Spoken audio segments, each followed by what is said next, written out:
My name is Alex. I'm 23.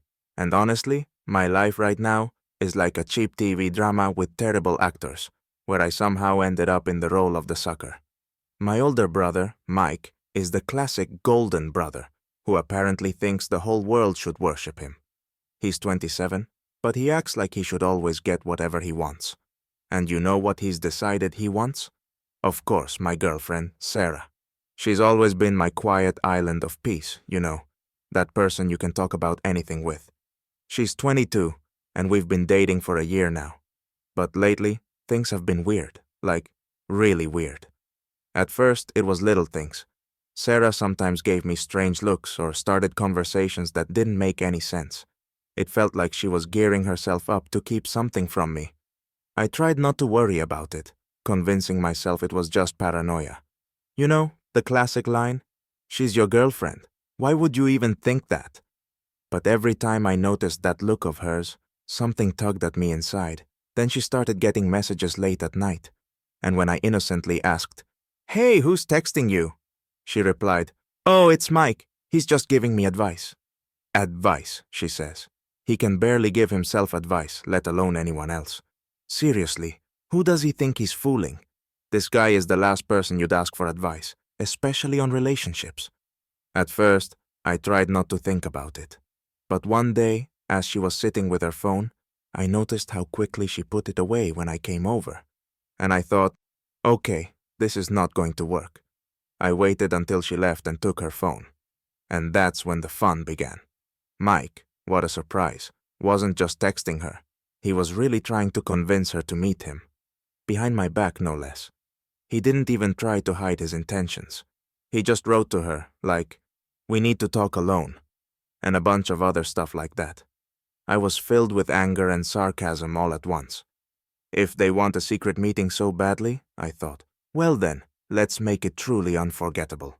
Listen, when you're holding a revenge plan in your hands, it's like having a ticket to the boldest, most scandalous show of your life, where all the actors have no idea their roles have already been assigned. So, first things first, I found out where and when our stars of the evening were planning their secret rendezvous. The fanciest restaurant in town, of course. Typical Mike. He always needs to show off, like a peacock. I think, perfect. We'll set up a romantic evening they'll never forget. I walk into this pretentious restaurant, where even the air smells like money.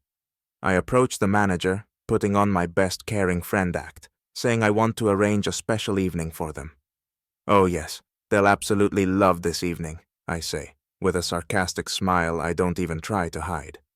The manager turned out to be a great guy, totally buying into my plan. We agreed to set up a special table for them, complete with extra candles, flowers, and the cherry on top.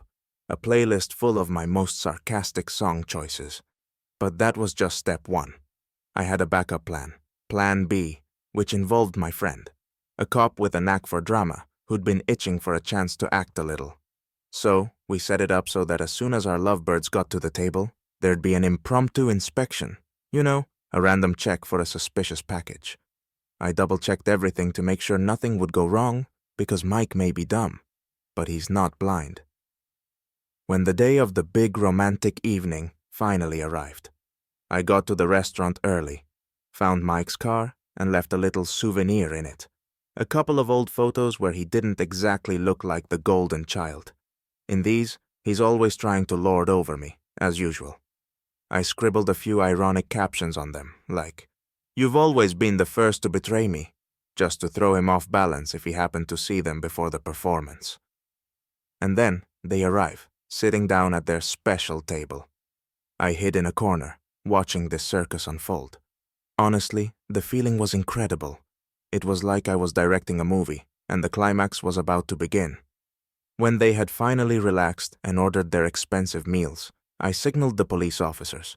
As they started to settle into their romantic atmosphere, with candlelight and champagne, the officers walk in, confident, serious, as if they've just nabbed an international criminal.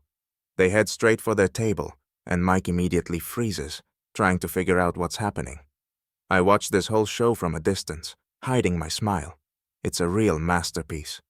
When they reach the table, One of the officers pulls out the suspicious package I cleverly planted under it earlier.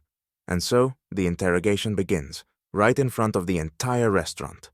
The other diners are starting to exchange glances, trying to make sense of the crime thriller unfolding before their eyes. Mike tries to stay calm and even jokes. "Hey guys, there's been a mistake. I'm not a suspect." But the officers are all business and clearly not buying his cheap excuses. They demand his ID and ask questions in raised voices, just like in the movies. By this point, Sarah looks like she's seen a ghost. Her face keeps getting paler, and she doesn't even try to say anything, just stares at Mike in shock, as if he's the one who set all this up himself. The situation spirals out of control, and at a certain point, one of the officers politely but firmly invites them to take a ride to the police station. Mike, of course, protests, insisting it's all a big misunderstanding, and that he was just trying to have a nice evening with his special lady. I can barely hold back my laughter, watching this impromptu circus from my corner. Once they're brought to the station, the next act of my plan unfolds. They're placed in separate interrogation rooms. The officers, sticking to the plan, leave them waiting for a long time, letting the suspense build. When they finally come in, they start bombarding Mike with questions, clearly not making it easy on him. He tries to answer, but his usual confidence quickly starts to fade. His lines about confusion and coincidences sound so fake that even Sarah starts to realize he was just trying to lure her into this trap for his own games. By now, Sarah is sitting in the corner, curled up like a frightened mouse. It's clear she's feeling uncomfortable, scared, and embarrassed, finally beginning to see that she's been set up. With every question they can't answer, Mike grows more frustrated. Their perfect romantic evening has turned into a complete nightmare, where they're no longer partners in crime, just two people caught in a trap. And it looks like I'm the one who set it. The scene I had been waiting for all evening finally arrived. The officers wrapped up their work and Mike and Sarah looked like two school kids caught cheating on an exam. Getting up, I walked into the interrogation room with the most sarcastic smile I could muster. I'd been waiting all this time just to see their expressions, and it was worth every second. Mike froze the moment he saw me, as if he'd seen a ghost. His face turned so red it looked like he might explode any second. Sarah, on the other hand, looked completely lost, like she'd just been thrown out of a speeding car. She was clearly trying to put it all together in her mind, but it seemed the pieces just weren't fitting. I looked at Mike and said, with the most fake friendliness I could muster, "Thanks, bro, for your, brotherly gesture. You always knew how to make my day, didn't you?" Naturally, he started yelling, saying, "Hey, this is all just a misunderstanding. I was just trying to help." "Oh, sure, help." Mr. Saintly Brother himself. I couldn't resist the sarcasm as I added, "Help. You know, if I ever needed help, I'd probably ask anyone but you, my priceless brother.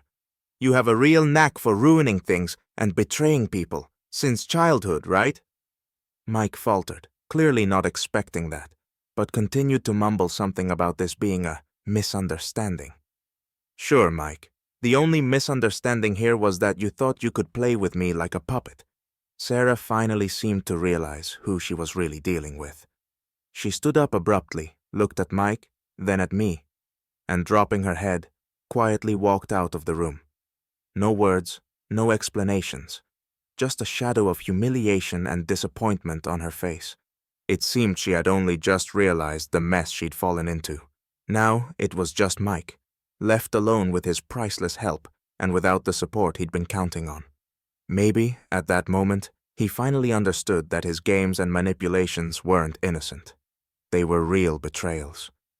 I let the silence and his confusion linger for a few seconds more, savoring it, then turned and walked out, feeling a strange sense of lightness and satisfaction.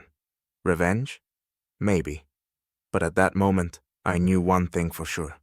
I'm not someone you can play with and expect to get away with it.